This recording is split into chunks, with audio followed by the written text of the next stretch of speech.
오늘은 제가 학생들을 지도하면서 많이 질문을 받는 그런 내용을 모아서 동영상으로 제작을 하였습니다.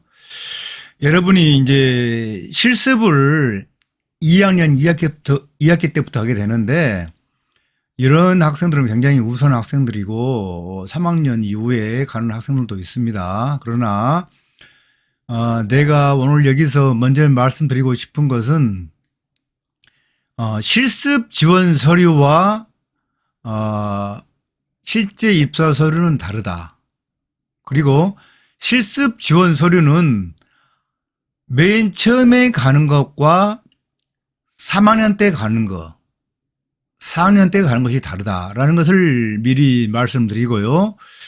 제가 동영상에서 계속 말씀드립니다만 여러분들이, 우리 학생들은 참 힘들어요. 제가 지도하기. 왜냐하면은 이렇게 하라면 딱 그렇게 하고 있어요. 그게 아니고 항상 서류라는 것은 상대적이에요. 상대적. 그러니까 내가 어떤 직무를, 어떤 주무기를, 어떤 주특기를 가지고 있느냐에 따라서 서류 작성이 달라지는데, 인터넷 유튜브에 뭐 유튜버가 이렇게 하면 합격한다?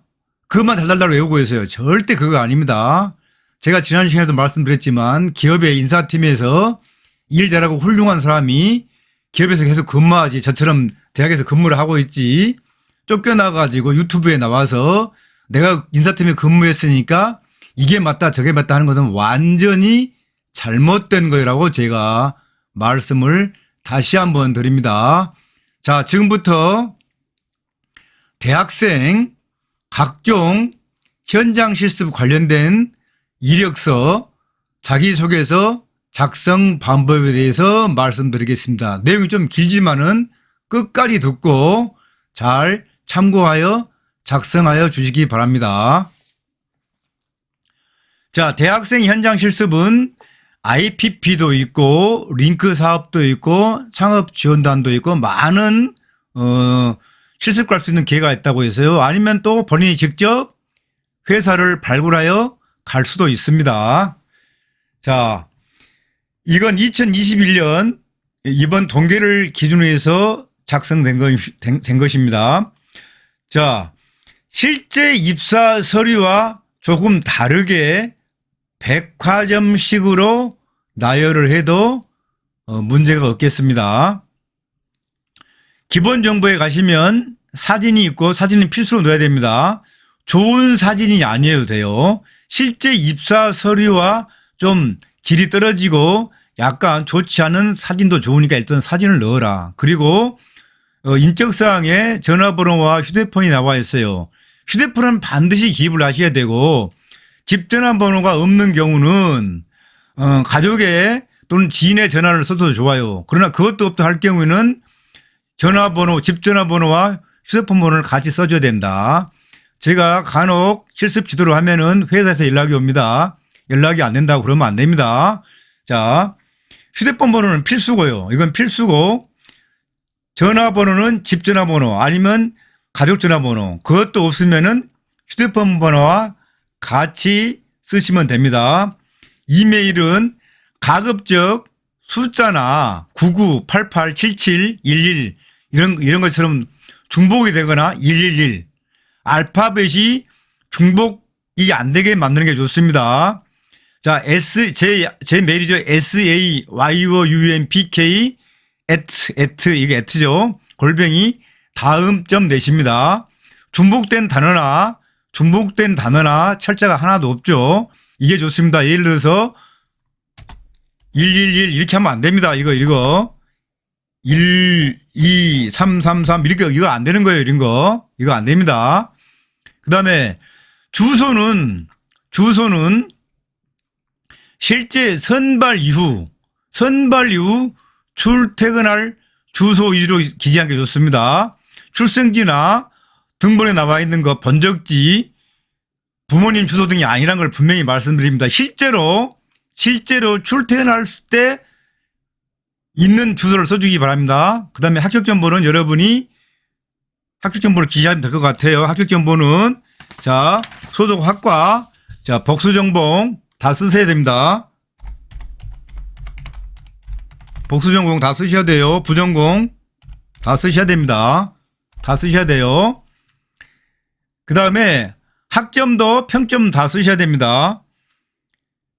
그 다음에 언어 능력이 있는데 언어 능력은 여러분이 시험을 본 거 있으면 시험 본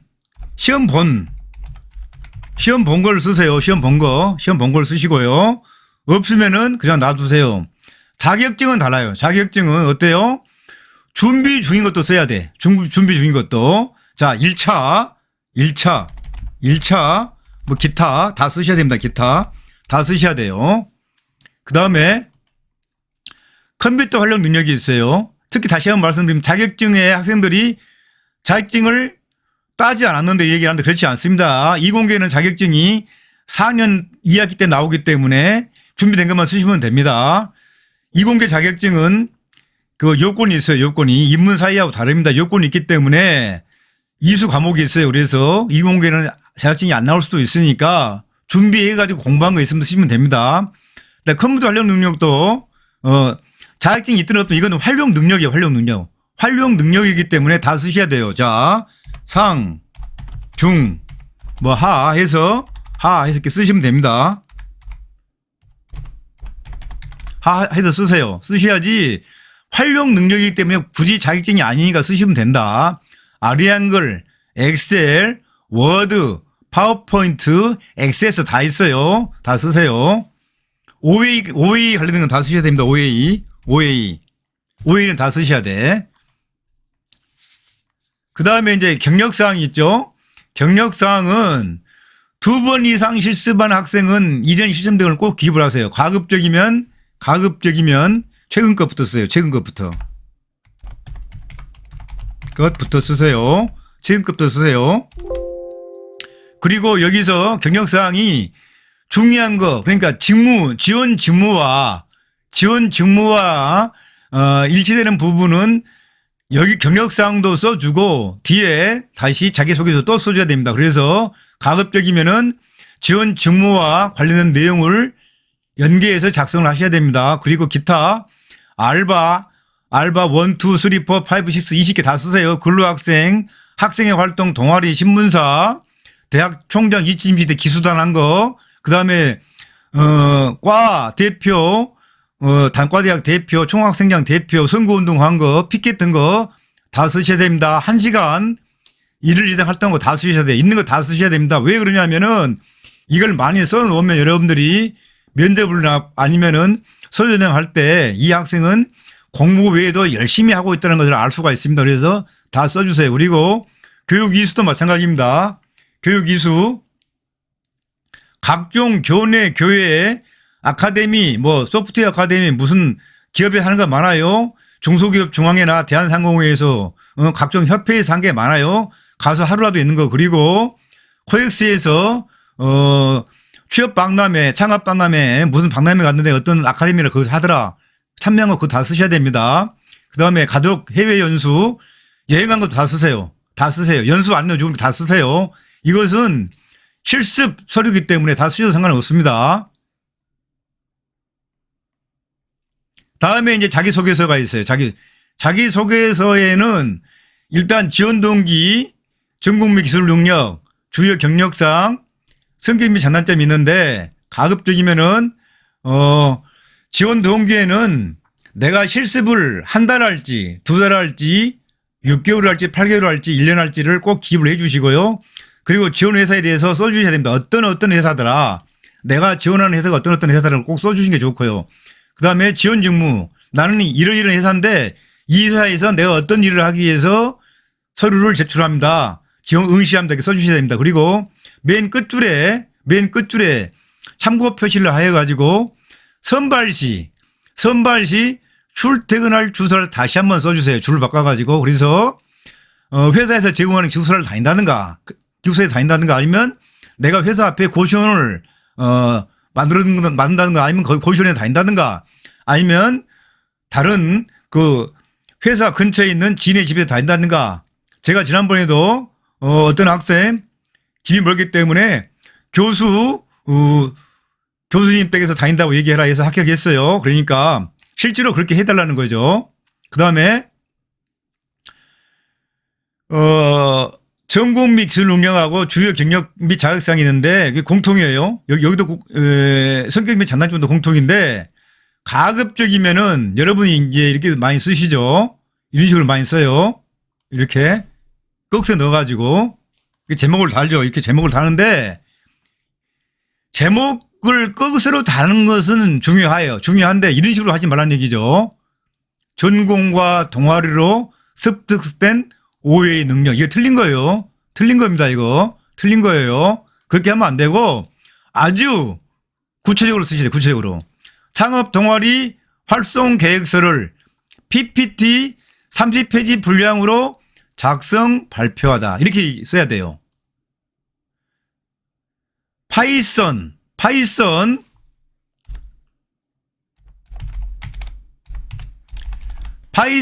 프로그램을 활용하여 아니면 파이썬의 어떤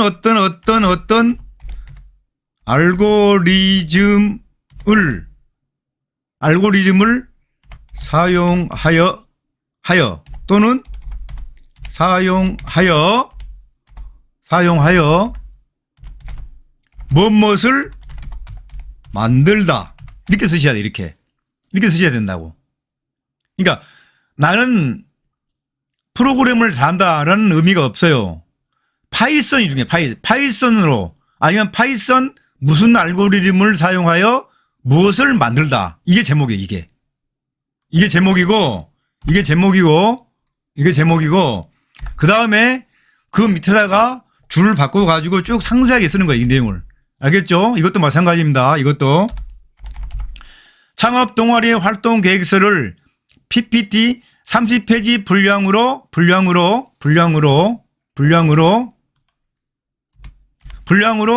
만들어 발표하다. 아니면 분량으로 만들다. 이렇게 해도 돼요. 아니면 분량으로 발표하다. 이렇게 해도 됩니다. 그래서 OWEDH죠. OWEDH로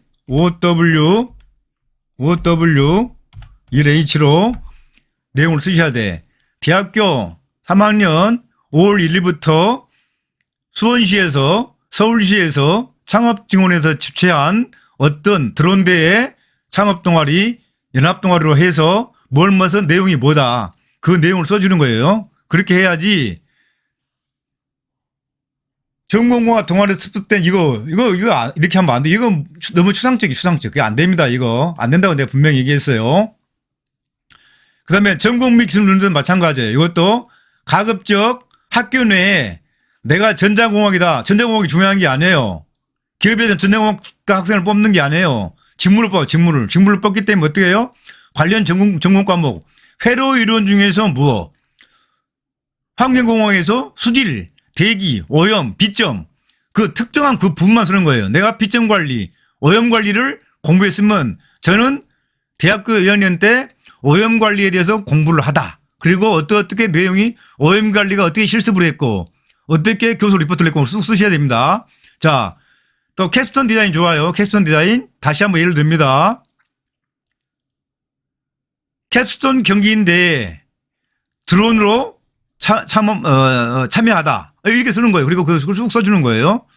캡스톤 디자인은 이 위아래 다 들어갈 수 있어요. 그래서 이 부분이 양이 많으면 이쪽으로 옮기시면 되고 이쪽이 양이 많으면 이쪽으로 내리시면 됩니다. 그래서 4학년 또는 2번 이상 실습을 가는 학생들은 가급적이면 이전의 실습 내용은 위로 올려주시면 좋고 위로 올리시면 돼요. 그래서 이렇게 꺽쇠를 넣으면 됩니다.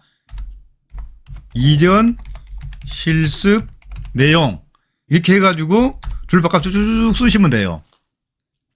그 다음에 주요 경력 및 자격사항 가급적 여기는 이제 교회 여기는 교내고 교내 학교 교내 내용 활동 내용 이런 교회 활동 내용 쓰면 교회 활동 내용 이렇게 쓰시면 됩니다. 그리고 특히 여러분이 자기소개서에서 주요 경력 및 자격사항이 60%예요. 60%.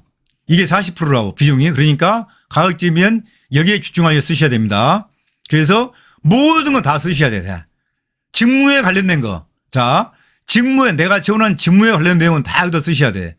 기타 성격 및 장단점은 그렇게 중요하지 않습니다. 이미 성격과 장단점은 여기서 나오는 거예요. 여기서. 이 내용 여기서 다 나와요. 여기에서 다 나오기 때문에 여러 가지 다양하게 활동했다는 자체가 어때요? 이걸 많이 했으면 어때요? 여러분 이미 성격이 좋고 대인관계가 좋고 친구들이 많다고 다 알려진 거예요. 그렇기 때문에 굳이 여러분이 여기서 서글서글하다, 참을성이 있다, 인내심이 있다 해도 그렇게 언급하지 않아도 다, 자, 근로학생하고 학교 내에 업무를 잘했고 창업 경쟁에 나갔고 알바를 했고 하면은 이미 여기서 다 여러분의 성격이 나온 거기 때문에 적성, 인적성 다 포함된 거예요. 그렇기 때문에 굳이 여기서 약간만 간략하게 언급을 하여도 무방하다. 특히 전공 및 기술 능력하고 주요 경력 및 자격사항이 중요하다. 비중은 60, 40이다. 그래서 2학년, 3학년 학생이랄지 한 번도 실습을 안 가는 학생들이 가장 어려워하는 게 이 부분인데 2학년 또는 실습을 한 번도 안 간 학생들은 전공 및 기술 능력에 가급적 많은 비중을 두셔야 되고 기타 알바 등은 여기다 쓰시면 돼요. 그러나 4학년이랄지 실습을 한 번 이상 가본 학생들은 주요 경력사항 및 자격사항을 승부처럼 갖고 여기다 상세히 쓰셔야 된다. 특히 자격사항은 자격이 아직 자격증이 나오지 않더라도 준비한 내용이라도 쓰셔야 돼. 챕터. 그 챕터가 뭐냐면 이 자격증을 공부하면서 준비한 내용을 쓰셔야 돼요. 얼마 전에 제가 한국진력에 학생을 한번 써봤어요. 한국진력에다가 자격증이 없어서 준비한 내용을 내가 책을 다 가져오라고 해서 그 책 내용을 보고 발차에 썼어요. 그래서 결국 서류 전형에 합격한 사실이 있습니다. 그렇기 때문에 여러분이 앞으로 가급적이면은 여러분이 한 모든 걸 다 쓰셔야 돼. 다 쓰셔야지. 이제 이걸 다 쓰시는 실습생, 실습에는 가급적이면 다소, 꼭이 아니 다소 백화점식으로 나열해도 되지만 이 실습한 내용 중에서 나중에 여러분이 실제로 기업을 갈 때는 어때요? 그 중에서 제1스펙, 제2스펙에서 가장 중요한 거 하나만 가지고 직무를 고르게 되는 것입니다. 그래서 여러분이 이 내용을 가급적이면 상세히 쓰셔야 되고 결론이 뭐냐면 다시 회사에서 서류를 물어보고 면접 보기 전에 이게 뭡니까? 저게 뭡니까? 애매하게 표현해가지고 물어보기 않게 하는 게 가장 급선무고 가장 잘 서술한 이력서 자기소개서가 되겠습니다. 실습 이력서, 실습 자기소개서와 실제 입사 서류는 제가 분명히 다르다고 얘기를 했습니다. 실습 서류는 여러분이 아직 완성이 안 됐기 때문에 여러분의 주특기가 아직 안 될 수도 있어요. 그렇기 때문에 약간 좀 여러 가지를 쓰셔도 문제가 없으니까 가급적 칸을 다 메꿔라. 자격증이 없는 것도 다시 한번 얘기합니다. 준비한 내용, 공부한 내용까지만 분명히 쓰시라고 했고 그 말도 마찬가지라고 했어요. 다 쓰셔야 됩니다. 저의 강의 내용이 여러분의 서류 작성 또는 기타 취업 활동에 도움이 되었다면 구독과 좋아요를 눌러주세요.